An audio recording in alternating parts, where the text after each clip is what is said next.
Hello friends, good morning to all of you.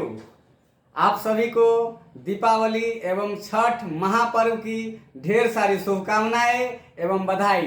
आज फिर से हमारे सर नए टॉपिक के साथ आप सभी के सामने उपस्थित हैं। धन्यवाद।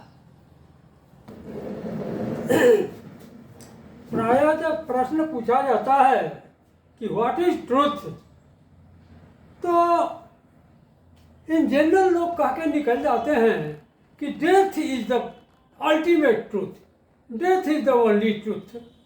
ये सत्य की परिभाषा नहीं हुई। सत्य की परिभाषा है जिसमें वैज्ञानिक सेंस भी जुटा हुआ है, विज्ञान भी जुटा हुआ है, वो है सत्य। ये भावनात्मक रूप से आपने कह दिया कि डेथ इज ट्रूथ।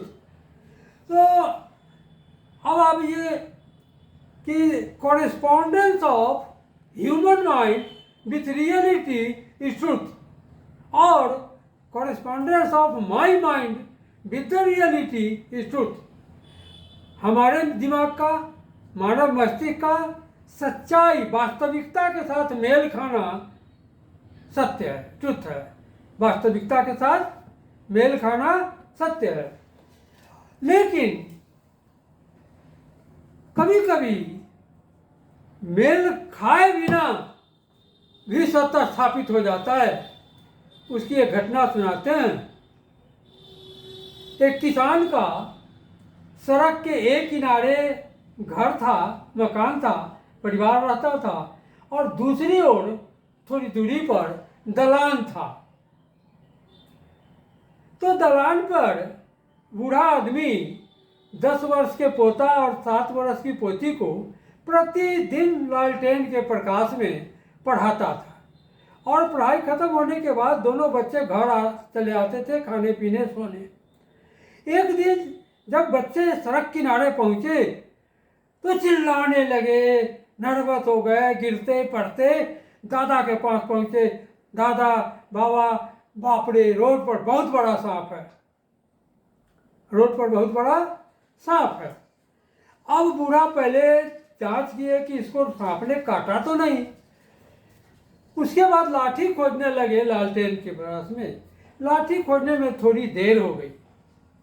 तब तक वो रस्सी जो था, गांव के एक जादव जी गाय दूह करके और साइकिल के कैरियर पर रस्सी को दबा करके और जा रहे थे।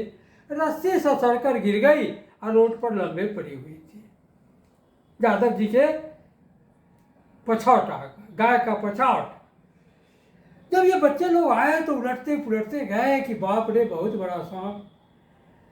जब वो दादाजी लालटेन, पोताजी लालटेन और दादाजी लाठी लेके आए तो देखा कि जिसका रस्सी गिरा था जादव जी का, गाय धोने वाले का, वो उसको लगा कि हमारा रस्सी गिर गया है। वो लौटा, रस्सी को उठा के फिर कैरियर पर दबाया और चला गया। इसी बीच तो समय लगा, इस बीच वो अपना रस्सी लेकर चला गया। जब दोनों बच्चे यहाँ पहुँचे तो देखा कि बाप रे सांप है, और वो हंगामा मचाते हुए जो है गए। अब जब दादा पहुँचते हैं तो देखते हैं कि कहीं सांप नहीं है। तो उन्होंने कहा कि सामने जो ईंट का वो ढेर है ना, इसमें रात में ऐसी इतने देर में घुस गया। कल होकर उन्होंने समूचा ईंट हटवाया, उसमें से भी सांप भाग चुका था। अब जब वो सांप भाग चुका था तो बच्चा लोग तो कहता था कि बाबा, रस्सी के ये सांप का फन भी था, क्योंकि गाय पहनने वाले पछाड़ के रस्सी में अंतिम में गांठ रहता है। उस गांठ को बच्चे फन कहने लगे। और अब ये बूढ़े दादाजी जो है, अब ये कहने लगे कि इस एरिया में एक अजगर है, अजगर है। अब दिन भर वो खोजते हैं, सब दिन जब तक जीवित रहे खोजते रहे। और उसके बाद सब गांव वाले को कहते थे कि इधर सावधान रहना, यहाँ पर एक अजगर है। उसके बाद जब चोर आने लगा तो वो भी सोचने लगा कि बाप रे, इस क्षेत्र में तो अजगर है, थोड़ा सावधानी से चलो। तो इस प्रकार से मनुष्यों की कई पीढ़ी बीत गई, लेकिन अजगर की कथा समाप्त नहीं हुई। तो अब ये सवाल अगर हम पूछेंगे परिभाषा, तो गाय दूहने वाले के दिमाग में वह उसके पछावट की रस्सी है, जो कि वास्तविकता है, सच्चाई है। वास्तविकता क्या है? उसके दिमाग में उसके दूध दोहने का पछावट का रस्सी है, और इधर दादा पोता पोती के दिमाग में वो सांप है। क्योंकि इन्होंने तो उसको जो है देखा, उसके बाद तो हट गया, तो जिनके देखने के पहले हट गया, इसलिए इन तीनों के दिमाग में सांप है।